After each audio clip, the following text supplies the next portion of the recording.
No, well, I've not been at one of those vigils. I've been at them repeatedly throughout the years. And the first time that I ever went to one of the vigils, which was not that one, but was in Richmond or that area, and on that occasion, a baby who was being taken into the abortion centre to be killed, I later held that baby in my arms.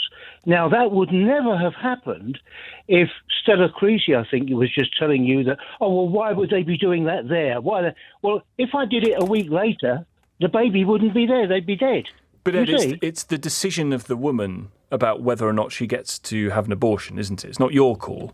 Well, I'm not making an issue with you about that. I'm simply responding to the point that Stella Creasy made to you about why are they doing it there at that moment. You can see why, Ed. That was the moment to do it, Tom. No other moment would apply. You can see why it would be distressing and feel like harassment for a woman to be, in some cases, shouted at or protested by people as they walked into an abortion centre. You can see how that would be quite distressing, hence why the law has gone into place. Have you ever seen that, Tom? What do you mean? What you just described, women being shouted at. I've seen the clips of some of the protests from outside centres. I think there was, in Ealing in particular, it used to be quite bad. Well, I've never seen it. And I was at Ealing repeatedly. And I can tell you that the police at Ealing gave a statement at the time when all this was going through. The police gave a statement to the local council stating that throughout the duration of the 24-year duration that the vigil had taken place, the police had never had any problems with it at all. Now, you've never mentioned that. You know, the lady that your reporter was speaking to had said various things. So your suggestion is what, Ed? That the people saying that they feel harassed and distressed are making it up? Lying? Yes. They're lying? Absolutely. Yes, absolutely. So the women who say this was distressing and I felt like I was being harassed are making it up? Well, I can show you videos of the kinds of things that you're talking about, all the noise and the shouting and playing music and all of that, was never done by any of the people in the vigils. Those were done by that lady who was on your yellow, white, but or whatever. You see, Ed, in the same way that it is not your decision about what someone does with their body, it is also not your decision about how they feel about something. I didn't say that it was. Right, so you understand that the harassment is not really yours necessarily to assume on the behalf of the person who feels that harassment. No, I can say to you what I've seen with my own eyes throughout the protracted period. So, whatever you're being given by information, the people that you're just saying about all the shouting and whatever, they were the people making the shouting. Right, Ed. They were you can see that on video, Tom. You can actually see the video of those very people causing the shouting. Those were the ones who were complaining about the vigil that was there, was silent. Silent Ed. People praying. Ed. Yeah. Wait there. Yeah. Nicky's in Crystal Palace. Nicky. Oh, hello. Is that Tom Swarbrick? It is. Speaking? It is, Nicky. Hello. Hello, I've never spoken to you before, but I'm actually really angry that I've just heard your previous caller. Well, he's on with you now, Nicky, so you can speak to Ed directly if you like. Ed. Yeah, good afternoon, Nicky.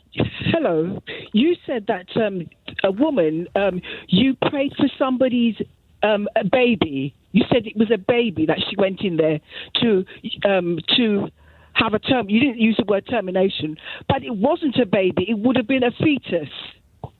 It's not a baby. Tom, do you know? And Tom, you've let this go by as though this woman has gone in there, she's had a newborn baby and she's about to murder her baby. That's not the case. The person went in there for a termination, did they not? Well, Nicky, can you hear me? Nicky? I can hear you, yes. Right. The word fetus is a Latin word which means baby. The baby, it was not a baby. In the legal definition of the term, it is not a baby. Correct. Well, it's I know that. It is an unborn child.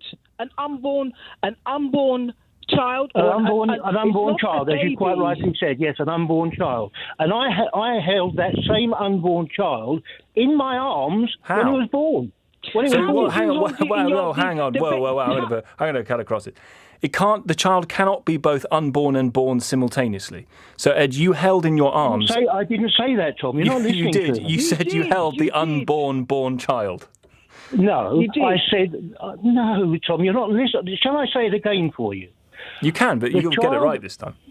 The child that Nicky just described as being an unborn child was being taken into the abortion centre, and that lady decided not to go in there after all. Right. She later gave birth to that baby. Yes, we all understand this process. And I then held that same baby in my arms. Yes. The one who was saved from being taken into... But Ed, the difference is you've described the fetus in the woman's body as a baby. It isn't. As Nicky says, it's a fetus. There is a legal definition, a determination at what point you can have an abortion. And then what you have held in your arms is a child that's been born. Tom, then was it a bambino or was it a chavvy? They're all words for the same thing.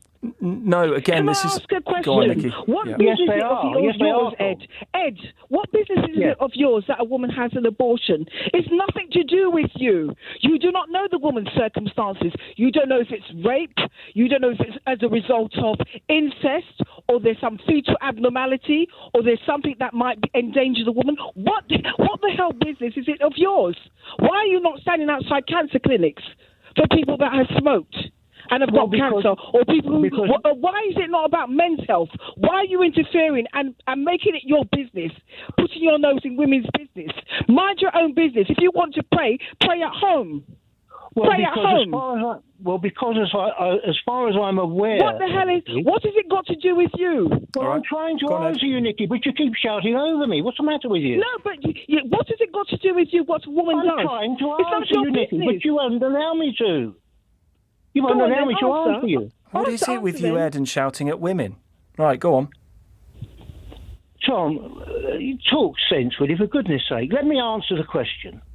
The reason why, Nicky, is because, to the best of my knowledge, babies are not being murdered at cancer centres, but they are being murdered at abortion centres. The word baby again. It's not a baby. It is not a baby. It is a fetus. Well, whatever.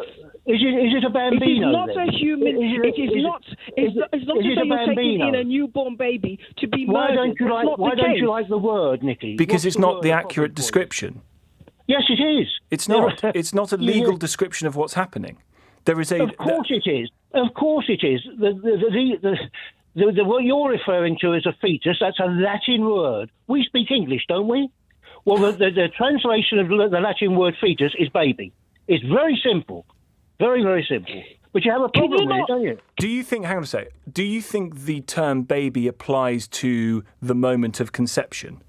Yes, absolutely. So even that single clump of cells you would describe as a baby that you, could hold in your arms and act how many clumps of cells are ever taken into abortion centres?